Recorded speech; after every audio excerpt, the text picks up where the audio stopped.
Did you guys go a little overboard on suing businesses for not having masks and stuff? No, what we did is we saved lives, Eric. Almost everybody put their customers and their employees first. We had some people who didn't. We tried to negotiate with them and they wouldn't listen. And so we could not allow them to flout the law. Joining me now, my friend Dave Rubin, obviously host of the Rubin Report. Dave, politicians have always been tyrants. They're generally tyrannical scumbags who think they should rule over us. I understand that. But at least they used to hide that in this country. They used to at least pretend, well, the people, I'm just a servant of the people. These people are really, really comfortable speaking to us in this way now. Don't flout the law, Dave. I'll send someone after you. Who do these people think they are? Jesse, could I make a request of your crack tech team to put noted flouter of the law under my name? Would that be possible? Because believe it or not, I did not force my employees to be injected with anything. Some days at the height of COVID, I would ask, hey, how are you feeling? And they'd say, fine. And then we'd go about our day. And they'd say to me, how you feeling? I'd say, fine. And then we'd continue to do work. But your point about that they now say the quiet part out loud actually is a salient one. I mean, it's really incredible. They are showing you that they are the tyrants. And this really is the key to almost everything that progressives do. There is a very, very thin veneer of tolerance. They scream about tolerance all the time, so you'd think that tolerance would be a pretty wide set of ideas. But actually all it is a thin veneer. And once you pull it off, you will see basically the full gamut of time-tested worst ideas possible. If they can use the government or corporate power to force you into doing something that they see fit for you, they will damn well do it. And that's why we all have to fight back the way that guys like us are trying. Dave, is this our fault, though? I mean, I thought about that. Like, I got steamed when I saw that clip. I did the whole, who does he think he is thing. And then I thought to myself, maybe he knows exactly who he's dealing with. Let's be honest. Not you, obviously, but a huge percentage of this country. So, okay, I will go home. But maybe he understands who he rules over. Ooh, I like that question, Jesse. You're pretty decent at this job. Yes, that's a good one. Look, if you saw, I can't believe I'm going to quote this movie because it was a terrible movie, but I'm going to try here. If you saw the remake or whatever they did with that last Matrix movie, at the end, Neil Patrick Harris's character basically is saying, at the end of the day, humans just want control. And he's kind of right. I mean, who would have thought, before COVID, that in essence, people would beg the government to put them in masks and beg the government to keep them at home and beg the government to make sure they couldn't go to work or go to the park. Or I lived in Los Angeles at the time where they literally took basketball hoops down so you couldn't even be outside with other people. Yet an awful lot of people wanted it. So I think the great challenge for the majority of us, and I do believe it is the majority because I think something has happened 2 years post this nonsense, the majority of us now just need to start behaving like the majority. And I don't mean that like we have to bully everyone into believing what we believe. We have to start saying no more of this nonsense. We will, and because it's coming back. Whether it's COVID-9 or monkeypox 6 or climate lockdowns or whatever, this was a test. You push people in small ways and then eventually you push harder. This was a test. I would say we, and I would include us in this too, because we all were part of it to one degree or another. We failed the first test. And we better wisen up before the next step. Take it in. The problem is we spent nearly $7 trillion, and that's what we do cover climate here, guys. We do cover climate. Ladies, excuse us. Let us do our job. Let us do our job. We hear what you have to say, but you gotta go.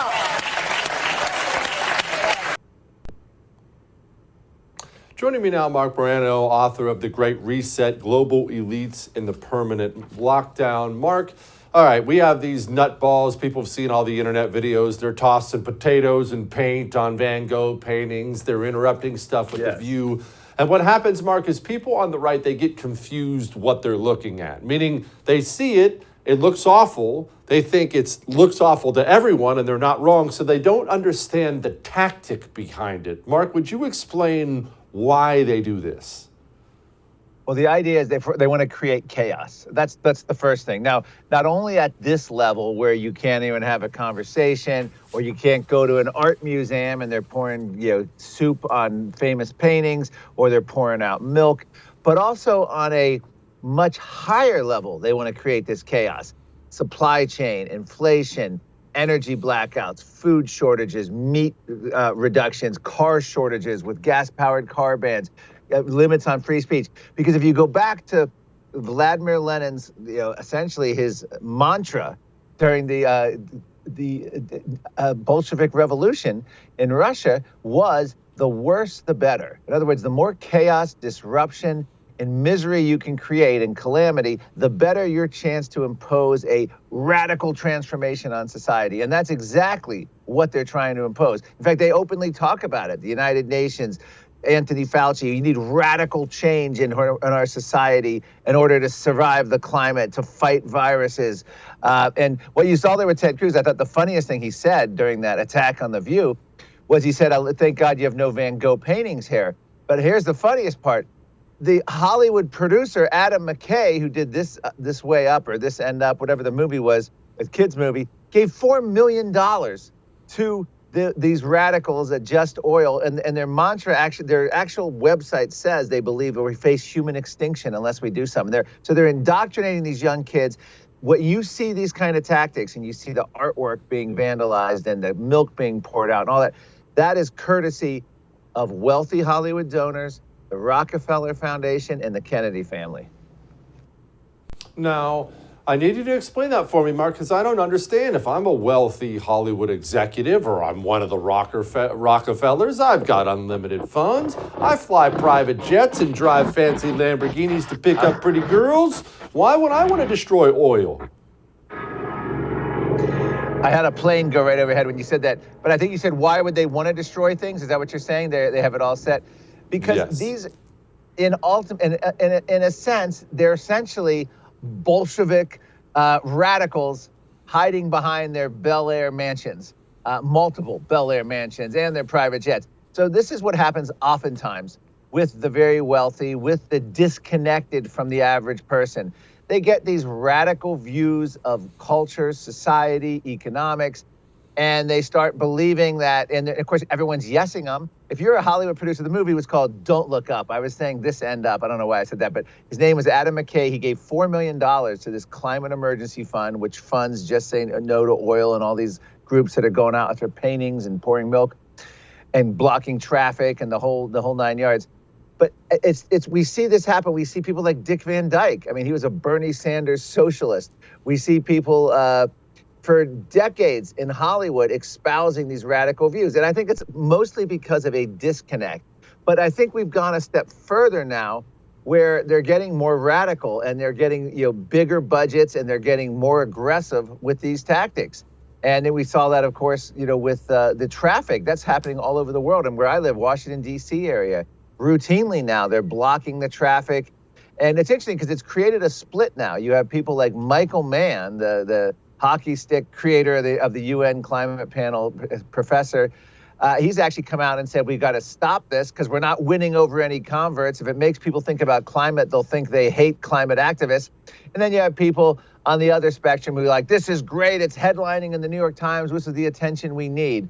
So will it work? I don't know. I mean, it's very lowbrow and silly. I had the same thing happen to me at Georgetown University, 2019. They literally shut down my speech while I was speaking, and it was all the organized protesters. 50 showed up singing songs, chanting, wouldn't let me talk. The police had to come in. You lose a whole hour. It's civil disobedience.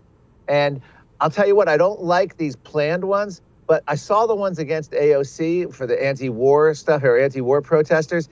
And when they do it like that, where it seems more spontaneous and they're yelling and they're trying to get a question and they're angry and it's not scripted and it's not some plot and they don't have props, I think it's much more effective than when they do these, robotic, memorized, stupid lines where they go through like a play act.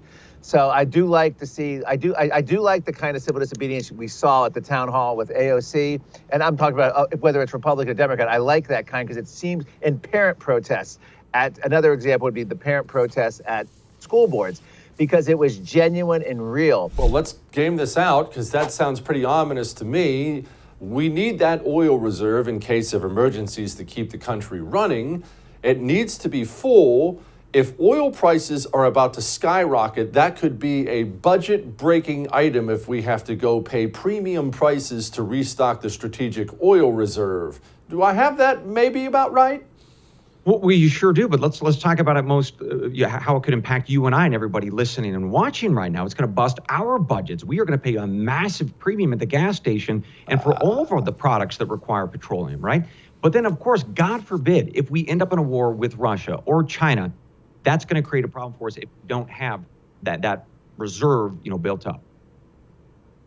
Golly, scary times. All right. Well, actually, that leads me right into this. I got a headline a couple days ago that we have 25 days of diesel fuel left. And that was a couple days ago. So my powers of math tell me that means we have 23 days of diesel left in this country. Do I have that right? Yeah, my friend, look, we've got a problem. Gasoline, diesel, natural gas, we've got heating oil.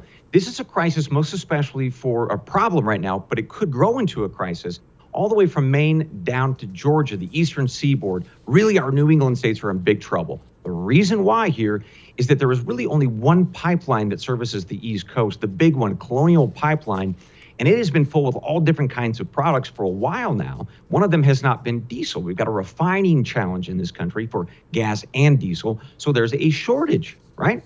And here's the big challenge and the big problem. The New England states, New York, all the way up to Maine, they don't get access from that pipeline. They have to have it shipped in, mostly from abroad. So they're competing with the Europeans in the international market. So that means they're paying a massive premium for what they can even find out there. So that's why we're seeing this crisis, and it's not going to get better anytime soon. There's a little bit more coming online through the Colonial Pipeline next month, but the next 4 weeks is going to be really tough for a lot of people on the East Coast. And let me tell you something about this election we have coming up, why it's so crucial. A couple different things. Yes, it's the most important election ever. We say that every election cycle, right? But I say this is the most important election ever for a different reason. The great sorting. You've heard me use that term before, the great sorting, but you've heard me use it when it comes to COVID. We talked about COVID, and what I've said is that friend, family member, mother, brother, wife, sister, husband, daughter, son, the family member or friend of yours who lost their mind during COVID, you can't visit unless you bring your vaccine card. That's the person in your life who's going to turn you into the feds one day without hesitation. The great sorting. You found out who was who. This election is going to be the great sorting state version. And here's what I mean. You can't possibly be worse than Joe Biden has been. You simply can't. It's more than just horrific failure across the board from the economy and border and all the endless trans nonsense, all that stuff. It's more than just that. You can't be meaner, more divisive, more spiteful to people. It's just a bad politician. So because of that, because of the horrific failure of Joe Biden, it's going to be a wave like you can't even imagine. A red wave. We are going to have the House, and I believe we're going to have 52, 53 seats in the Senate by the time we're done. Democrats in blue areas, though, they're going to get shocked. But how's that the great sorting? Well, I tell you all the time to move, right? I tell you to pack up and move from your blue area and get to a red area because I've done it and it's a better life. And I get pushback on that, and I understand it. I'm not complaining about it. I get pushback. People say, Jesse, no, we have to stay and fight. Jesse, I need to stay. No, I got to stay and fight for my area. I get that. Nothing wrong with loyalty to your area. But if your blue area stays blue after this November, your blue area is gone forever. You got to let it go. Don't miss Jesse Kelly Breaks History, The Forgotten Genocide, the first episode of a new series available now exclusively for First TV supporters. Visit the First TV app or thefirsttv.com to subscribe and start watching today.